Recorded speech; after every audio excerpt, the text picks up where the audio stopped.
kita akan memulai ibadah kita untuk memuji Tuhan. Untuk itu dipersiapkan hati dan pikiran kita untuk bersaat teduh sejenak.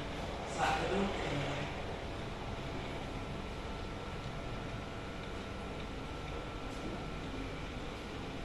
Amin. Di dalam nama Allah Bapa dan Anaknya Tuhan Yesus Kristus dan nama Roh Kudus yang menciptakan langit dan bumi, kasih karunia dan damai sejahtera yang menyertai kita sekalian. Amin. Marilah kita berdoa. Ya Yesus Kristus Tuhan kami, pada zaman berilah kasih karunia dan kehidupan kepada kami. Amin. Kita angkat pujian bagi Tuhan. Kita bernyanyi dari Benakai nomor 565 ayat 1 sampai 3. Oh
keempat diangkat dari Mazmur 19,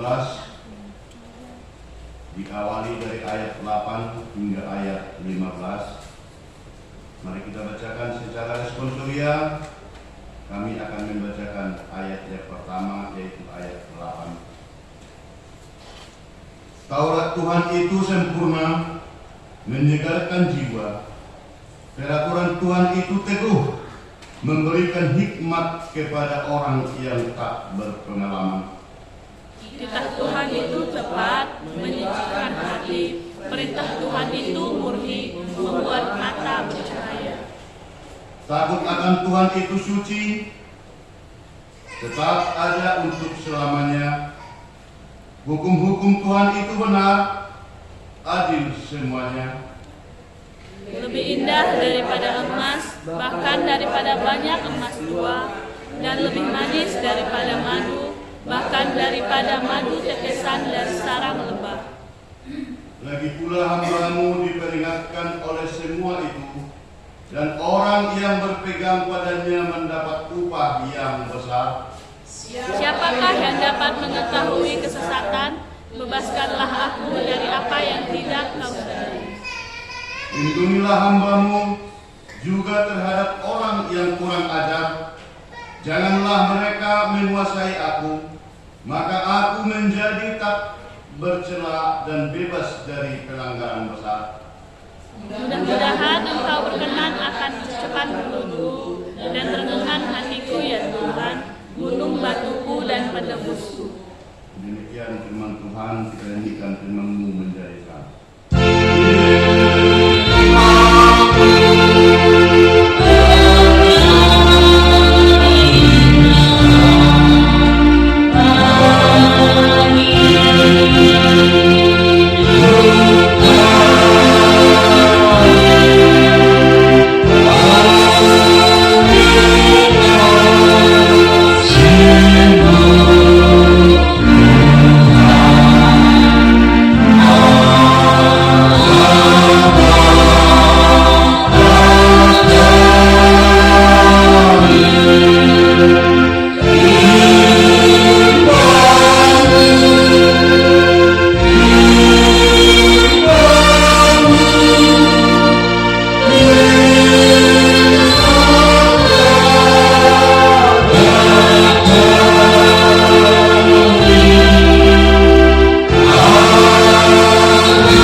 Ilustrasi atau kisah yang terjadi terhadap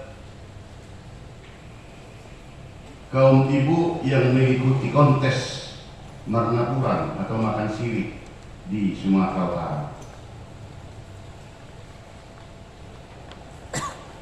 Kalau hari Minggu yang lewat, cerita daripada ibu-ibu, hari ini juga tetap ada cerita atau kisah dari seorang ibu yang sudah dikategorikan berumur lanjut. Ceritanya seperti ini. Seorang ibu yang sudah berumur atau berusia lebih 80 tahun di suatu desa sangat dikagumi oleh masyarakat yang tinggal di tempat tersebut. Seturut dengan usianya yang sudah lanjut, maka dia ditemani oleh seorang cucunya yang masih posisi bersekolah di SD. Mengapa ibu yang tua ini yang sudah berumur di atas 80 tahun ini disaluti atau dikagumi oleh warga desa tersebut?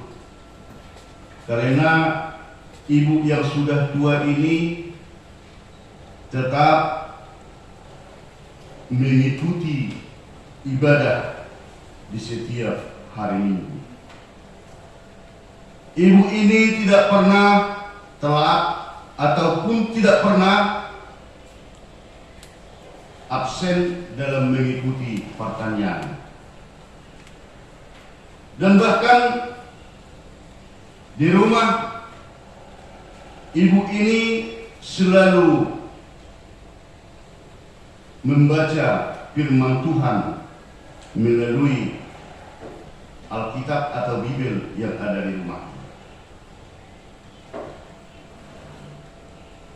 Belum seperti sekarang orang membaca firman Tuhan melalui HP atau melalui internet dan berbagai macam ragam. Tetapi kalau ibu yang satu ini tetap setiap harinya memberikan waktunya untuk membaca firman Tuhan. Apa yang terjadi Bapak Ibu yang dikasihi oleh Tuhan? Cucunya yang menemani ibu ini pas mau pergi beribadah ke gereja, karena mereka bukan seperti kita datang ke gereja beribadah naik sepeda motor atau naik mobil, tetapi mereka di perkampungan adalah jalan kaki. Contoh perjalanan mereka dari gereja kita ini sampai ke simpang penerangan sana. Maka cucunya inilah yang memegang tangannya, karena orang tua ini juga jalannya sudah hampir bungkuk. Di perjalanan Bapak Ibu, apa kata si cucunya ini? Nek, tidak usah lagi lah harus tiap minggu nenek ibadah. Tidak usah lagi lah setiap hari Rabu nenek harus pergi ke gereja. Kenapa rupanya cucu? Begitu kata opung yang sudah tua ini. Karena pendengaran opung pun sudah tidak jelas lagi. Penglihatan opung pun membaca Alkitab sudah kabur. Pandangan opung pun ke depan sudah rada-rada kabur. Jadi usah lagi lah setiap hari Minggu. Jalan pun nenek sudah begitu capek. Maka datang si nenek mengatakan, oh iya ya. Mereka sampai di gereja, tetap mereka melakukan, dan si nenek ini minta tolong dengan tetangganya ke sampingnya untuk membukakan Alkitab yang mau dibacakan oleh pembawa khotbah. Hari Rabu berikutnya mereka pertanian dan tetap dipapah ataupun digiring oleh cucunya itu pergi ke evangelisasi. Di jalan itu juga dibilang, Nek, ngapain sih harus setiap pertanian nenek harus ikut? Toh juga nenek tidak bisa lagi melihat jalan dengan jelas. Toh juga lagu yang dinyanyikan di pertanian itu nenek tidak bisa baca. Tak usah lagi lah setiap hari Rabu kita pertanian, sekali sebulan kek, begitu kata si cucu. Beberapa hari kemudian tiba lagi acara ibadah gereja. Tetap mereka pergi dan dipapah oleh cucunya ini. Yang menjadi masalah, kalaupun cucunya mengantarkan dia ke gereja dan ke pertanian, sesudah selesai ibadah, cucunya ini tidak mau ikut ibadah dan tidak mau ikut pertanyaan, tetapi menunggu di simpang sambil ngobrol dengan teman-teman. Hari Rabunya kemudian, Nek, nanti pertanyaan. Saya kira tidak ada gunanya lagi, Nenek. Harus pergi kita, apalagi ini agak hujan. Nanti tergelincir kakiku. Dan kutanya dulu, Nenek, apa sih gunanya? Apa sih untungnya? Harus selalu pergi ibadah, harus selalu pergi ke gereja. Apa sih gunanya? Tidak usah lagi lah. Oh begitu ya nak, begitu ya cucu. Beginilah dulu, bisa opung atau nenek minta tolong, bisa. Yang penting nenek tidak usah harus saya antar terus ke gereja dan ke pertanian. Kenapa Pak Nenek? Kemarin kan itu kandang ayam itu lagi dibersihkan dan sudah diambil dari situ komposnya. Ambil dulu karung itu, pergi dulu ke pancuran itu. Kalau di kampung biasanya rata-rata setiap kampung ada tempat mandi dan airnya langsung berbentuk pancur kalau di kampung. Maksudnya gimana, Nek? Kau bawa karung ini, isi dia penuh di pancuran yang ada di tempat mandi orang satu kampung ini. Oh ya, Nek? Maka cucunya pun pergi dan diambil karung itu tadi. Kalau kita ingat, kalau di kampung biasanya karung ras adalah yang kebanyakan dulu itu yang karung 50-an kilo. Belum seperti wadah atau tempat beras sekarang, ada yang 5 kilo atau 10 kilo atau 20 kilo yang bentuknya dari plastik. Kalau ini memang betul-betul dia dari karung yang 50 kilo. Isi dia di tempat pancuran itu. Kalau sudah penuh, tolong bawa air yang di karung itu nanti ke sini ya. Berlari dengan semangatnya cucunya, dibawa karung ini dan langsung disuduhkan di air yang mengalir itu dari pancuran di tempat masyarakat mandi di kampung itu. Begitu penuh, maka cucunya langsung menaikkan ke pundaknya dan dia pun berlari membawa karung yang berisi air itu tadi. Sesampai di rumahnya, Nek, airnya habis, tidak ada. Tadi saya bawa ini dari pancuran penuh. Saya pikul sampai di sini tidak ada lagi. Oh begitu ya? Iya, Nek. Padahal udah capek aku. Ambil lagi, pergi. Sekali lagi pergi. Isi dia dulu. Sesudah hampir penuh, langsung ikat pakai tanganmu, pundak dia bawa ke sini.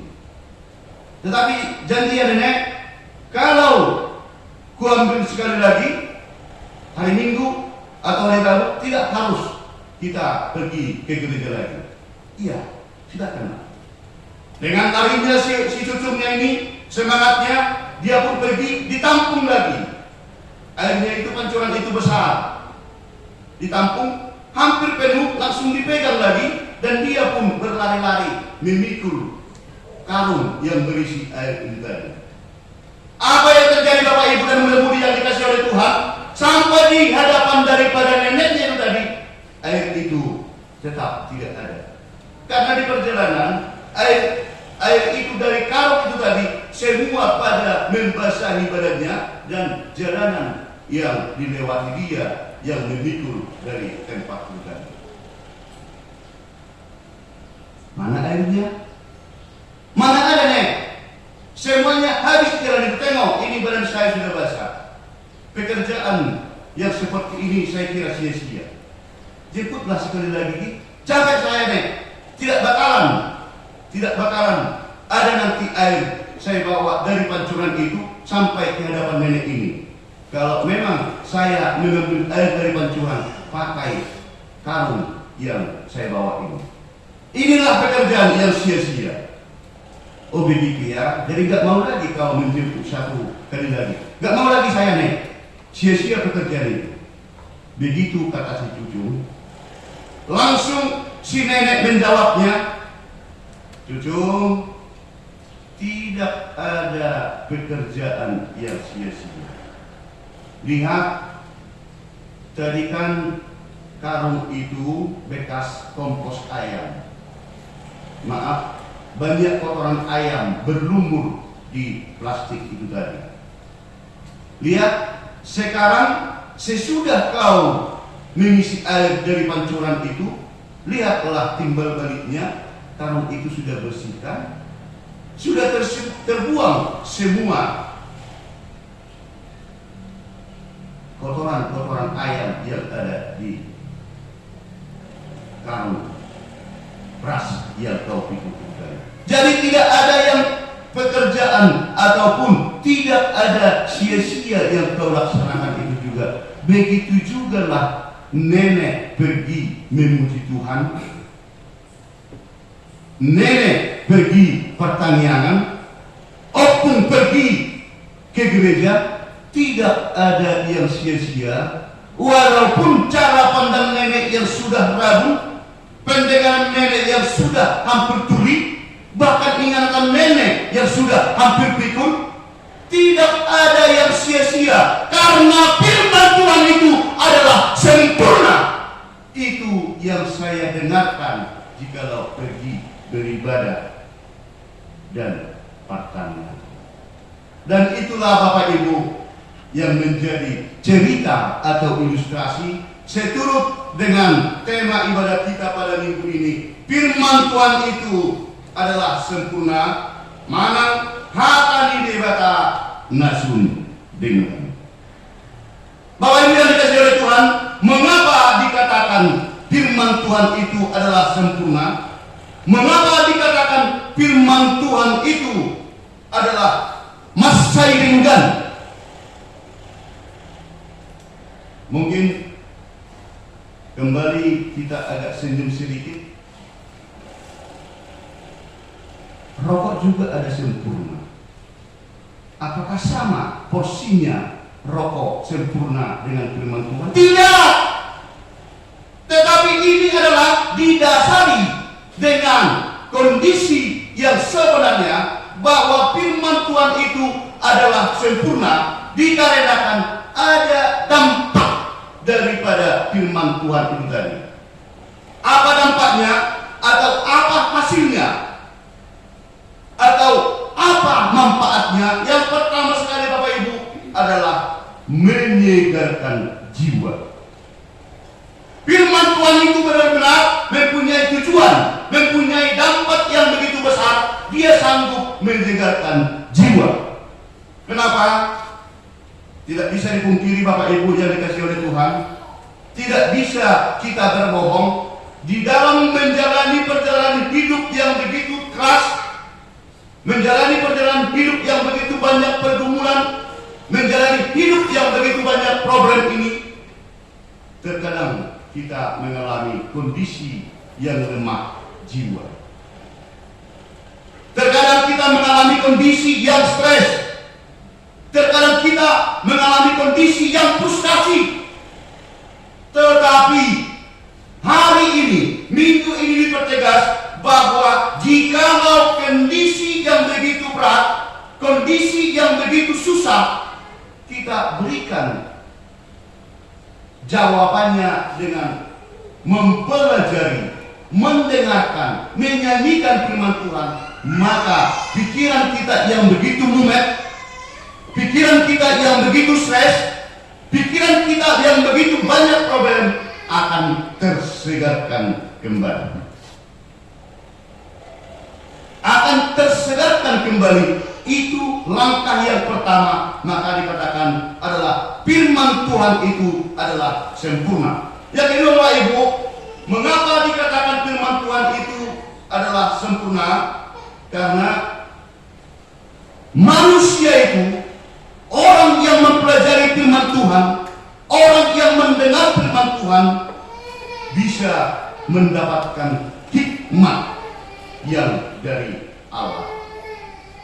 Dengan hikmat yang dia miliki, karena mendengar, membaca, dan menyanyikan firman Tuhan, maka dia mendapatkan hikmat yang dari Allah. Bahkan dia bisa dari kondisi yang menangis, kondisi yang betul-betul tertekan, dengan firman Tuhan dia bisa menjadi bersukacita. Percayalah tidak, sebanyak apa pergumulan mama, sebanyak apa pergumulan Wina, begitu juga Nawasauru, di saat duka cita yang melanda hatimu, silahkan baca firman Tuhan, dengarkan firman Tuhan. Anda atau kita semuanya akan mendapatkan hikmat yang dari Allah untuk keluar dari kesulitan itu, untuk keluar dari kesedihan itu menjadi sukacita yang penuh hikmat yang dari Allah. Itu yang kedua, Bapak Ibu yang dikasihi oleh Tuhan. Yang ketiga, mengapa dikatakan firman Tuhan itu adalah sempurna?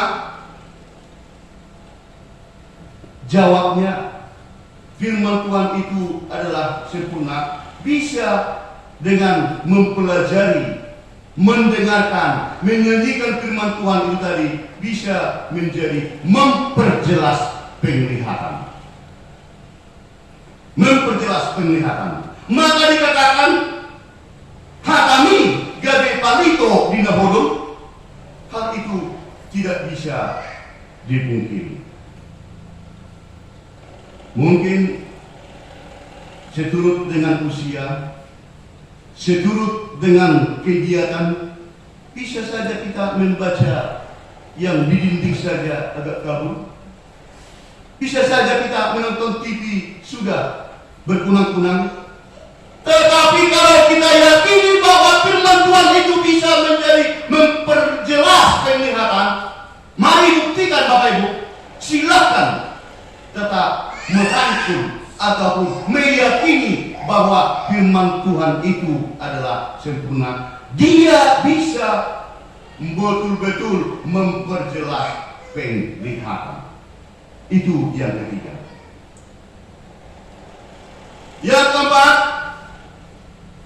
firman Tuhan itu mengapa dikatakan sempurna?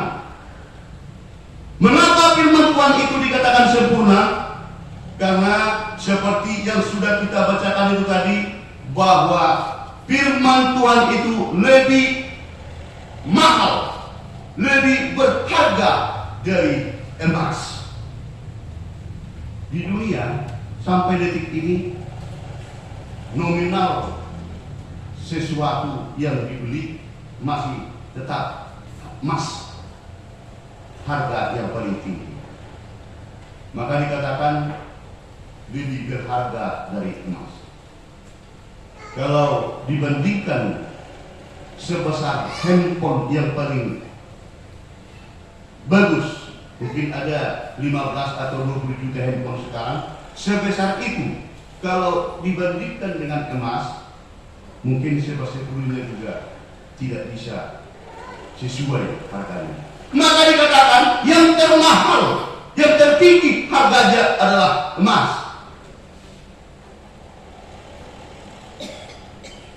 Dan lebih manis dari tetesan madu.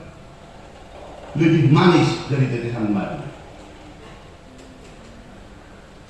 Kalau kita mencicipi yang pahit, yang asin, dan yang manis, kategori yang termanis sampai sekarang masih dikatakan itu adalah madu, bukan gula.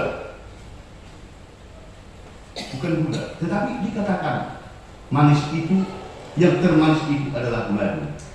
Maka contoh, kalau pernah menikmati, kalau orang pengantin baru dikatakan ayo berbulan gula, saya kira tidak pernah dibilang seperti itu. Adakah mungkin kita yang menikmati berbulan gula di sini? Jangan. Maka dikatakan itu tadi, sesudah mereka menikah, maka mereka berbulan madu ke Bali. Mereka berbulan madu ke-5. Kenapa dikatakan seperti itu? Bukan berbulan gula, tetapi berbulan madu. Karena yang termanis itu dalam porsinya masih dikategori dengan adalah madu. Mengapa? Apa hubungannya Bapak Ibu? Bahwa dikatakan tadi lebih mahal dari emas murni dan lebih manis dari madu. Mengapa itu tidak dikatakan sempurna? Tetapi mengapa firman Allah yang dikatakan sempurna? Karena nominal nilai daripada emas itu masih bisa diberikan takarannya. Begitu juga madu masih bisa diukur setinggi mana manisnya madu itu tadi. Sementara kalau firman Tuhan tidak bisa diukur oleh siapapun selain daripada Allah yang bisa mengukur firman Allah tersebut. Itu dasarnya, maka dikatakan firman Allah itu adalah sempurna. Maka dikatakan di Hebrew 4 ayat 12, dikatakan di Psalmen 119 ayat 105, hatamido suru-suru dinaholong, merupakan suatu pengukuhan bahwa firman Allah itu adalah sempurna. Dan dikatakan bahwa firman Allah itu adalah betul-betul seperti madu yang dikatakan di ayat 119 ayat 19.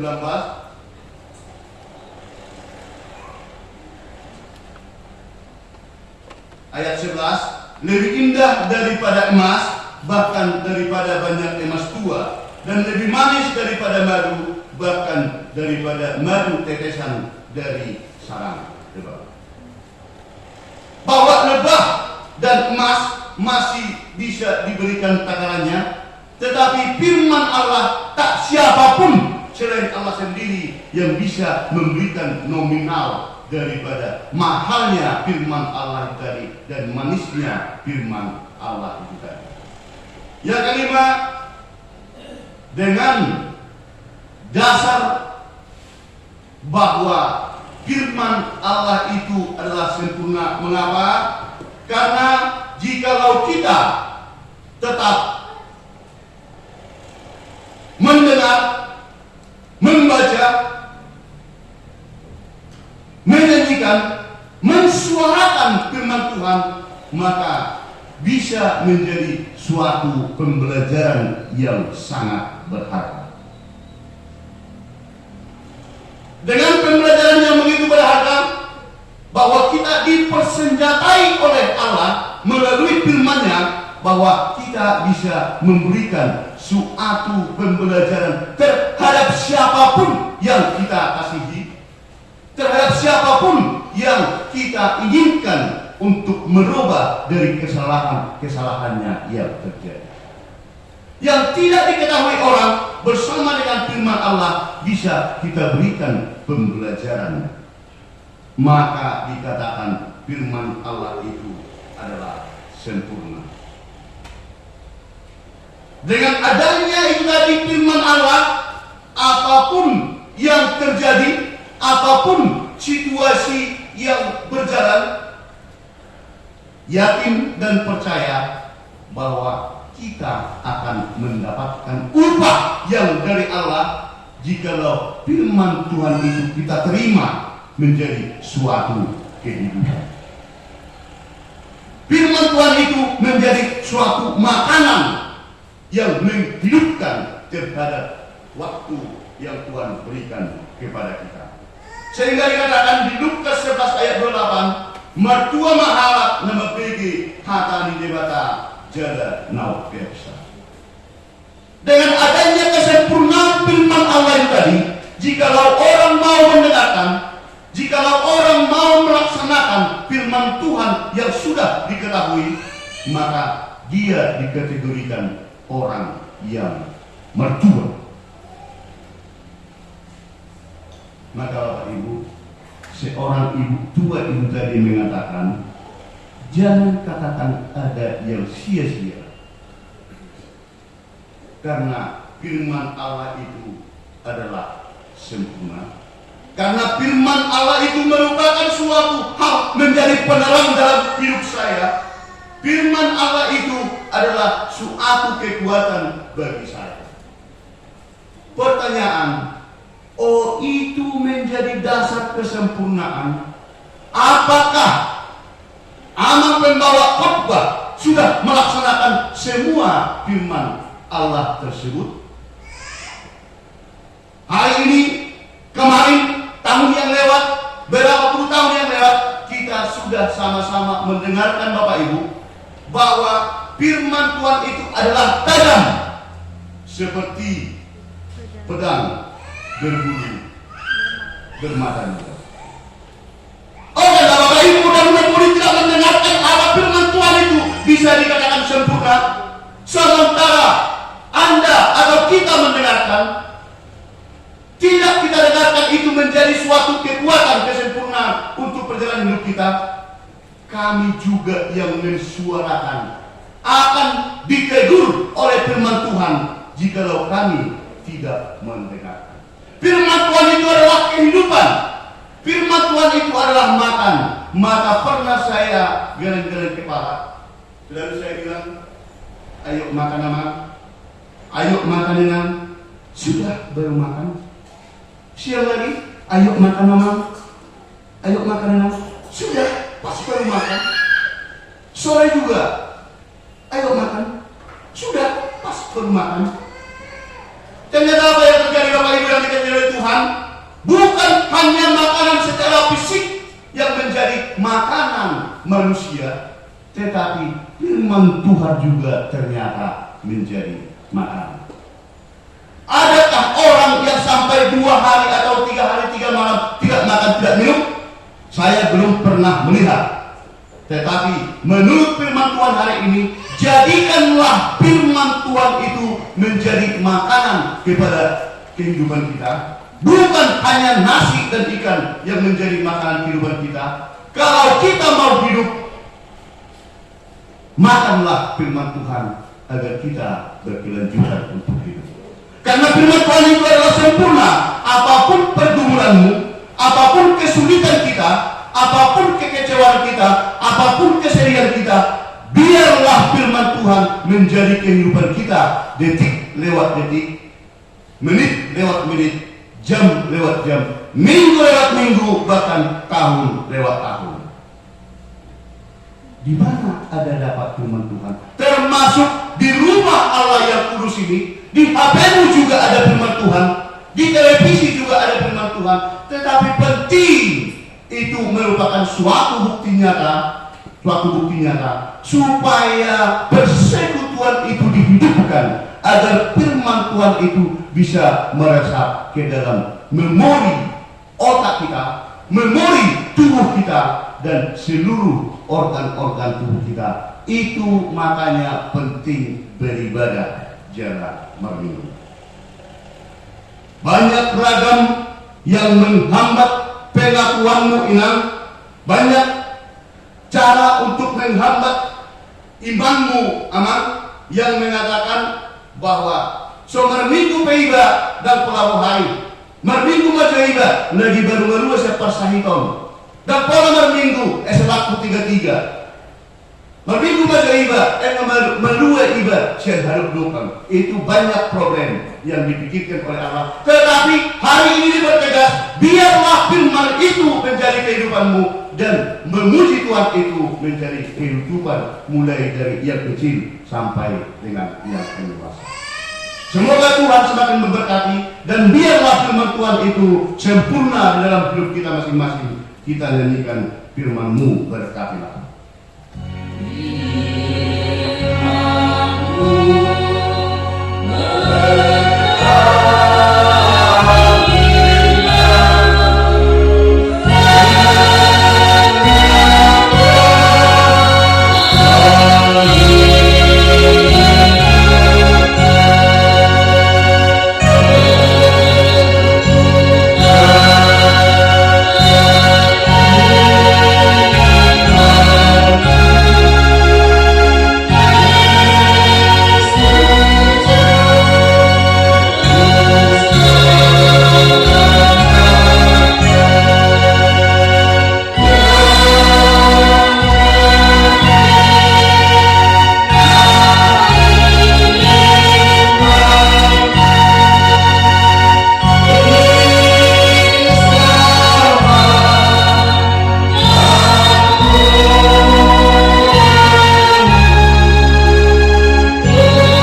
Bapak Jemaat yang kepada kita masing-masing di minggu ibadah kita hari ini, Minggu Opuli, Minggu 3 Maret 2024, dan minggu firman Tuhan itu sempurna, mana katanya dibaca langsung berbagi. Selanjutnya, jadwal ibadah kategori dan latihan kor, vokal di gereja dan evangelisasi menampak kanyangan sudah tertera di situ. Statistik kehadiran jemaat pada minggu lalu dan anak sekolah minggu sudah juga tercantum di situ. Titik mana pengumuman ibadah minggu dengan mengucap syukur kepada Tuhan dihimbau kepada semua agar semakin rajin beribadah di gereja serta mengikuti ibadah kategorial. Ibadah kita masuk pukul 10.30 dilayani oleh pimpinan dan unsur pimpinan Majelis Jemaat HKI Penerangan. Sarana dan prasarana pelayanan. Pimpinan Majelis Jemaat HKI Penerangan menyampaikan terima kasih banyak kepada seluruh jemaat dan simpatisan yang tetap setia beribadah di rumah dan di gereja, yang dapat berbagi kasih, menyampaikan persembahan bulanan dan ucapan syukur kepada Tuhan melalui HKI Penerangan. Doa kita, Tuhan semakin memberkati kita dan menambahkan rezeki keluarga. Untuk ibadah kita hari Minggu, Minggu 10 Maret 2024, kita akan laksanakan ibadah masa Natal. Di renungan harian untuk panduan kita membaca renungan harian 1 mingguan dari tanggal 4 Maret hingga 9 Maret sudah tertera sesuai dengan yang ditentukan di situ. Laporan keuangan mingguan tertulis di Imamat 19 ayat 5. Apabila kamu mempersembahkan korban keselamatan kepada Tuhan, kamu harus mempersembahkannya sedemikian hingga Tuhan berkenan akan kamu. Ucapan syukur sudah tercantum di situ dari keluarga Amri Kasoi Boris Kemurang, pemasukan dan pengeluaran dan saldo kas kita hingga tanggal 1 Maret 2024 15.522.300 rupiah. Pemasukan usaha harian masih tetap. Kita pembangunan kita satunya 15.496.500 dikurung yang tulisan yang dikurung uang HKI Penerangan yang dipegang oleh keluarga Amang di Tambunan Boris Mangusung tetap kita bawakan dalam dua. Tahun ini adalah tahun peningkatan spiritualitas HKI tahun 2024, tertulis di Roma 9 ayat 28. Sebab apa yang telah difirmankannya akan dilakukan Tuhan di atas bumi sempurna dan segera. Apabila ada penulisan dari nama, marga atau jumlah dari persembahan ucapan syukur kita, kalau ada yang salah penulisan segera dikonfirmasi untuk kita boleh perbaiki di minggu yang akan datang. Akhir kata, pimpinan jemaat, para halayak beserta Majelis Jemaat HKI Penerangan mengucapkan selamat mengikuti ibadah dan memanfaatkannya, serta selamat ulang tahun bagi yang merayakannya seminggu yang lewat. Tuhan Yesus Kristus memberkati kita semua. Mari kita bersatu di dalam doa. Satu diuntukkan persembahan.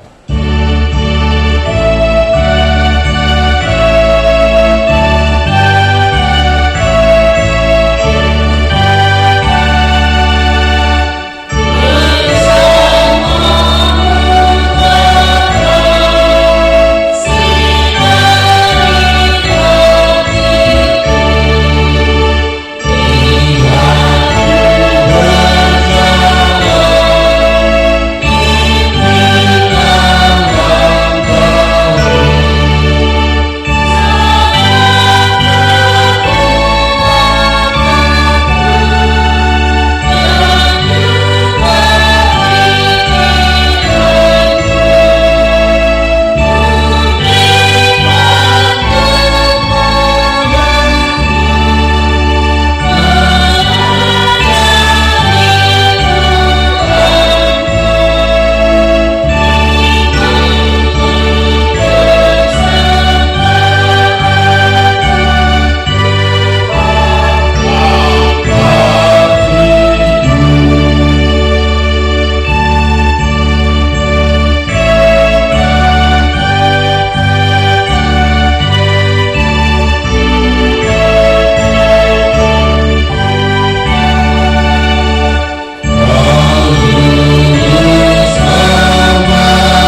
Engkaulah sumber segala berkat dalam hidup kami. Terima kasih atas segala berkat dan karunia yang Tuhan berikan kepada kami. Kami mempersembahkan hidup kami dan berkat yang kami terima kepadamu. Terimalah ini menjadi persembahan yang harum di hadapanmu. Berkatilah persembahan ini dan ajarlah kami mempergunakannya menyatakan kerajaan-Mu di tengah-tengah gereja-Mu dan untuk dunia ini. Bukalah hati dan pikiran kami agar senantiasa bersukacita untuk memberikan persembahan kudus demi kemuliaan nama-Mu. Amin. Mari kita sama-sama berdoa Bapa kami. Bapa kami yang di surga, dikuduskanlah nama-Mu, datanglah kerajaan-Mu, jadilah kehendak-Mu di atas bumi seperti di surga. Berilah kami pada hari ini makanan kami yang secukupnya, dan ampunilah akan kesalahan kami seperti kami mengampuni orang yang bersalah kepada kami. Dan janganlah membawa kami ke dalam percobaan, tetapi lepaskanlah kami dari yang jahat. Karena Engkau yang mempunyai kerajaan dan kuasa dan kemuliaan sampai selama-lamanya. Amin. Agar kita pulang dengan damai sejahtera dan membawa berkat dari Allah, mari kita sama-sama menyambut berkat dari Tuhan. Tuhan memberkati kita dan melindungi kita. Tuhan menyinari kita dengan wajah-Nya dan memberi kita kasih karunia.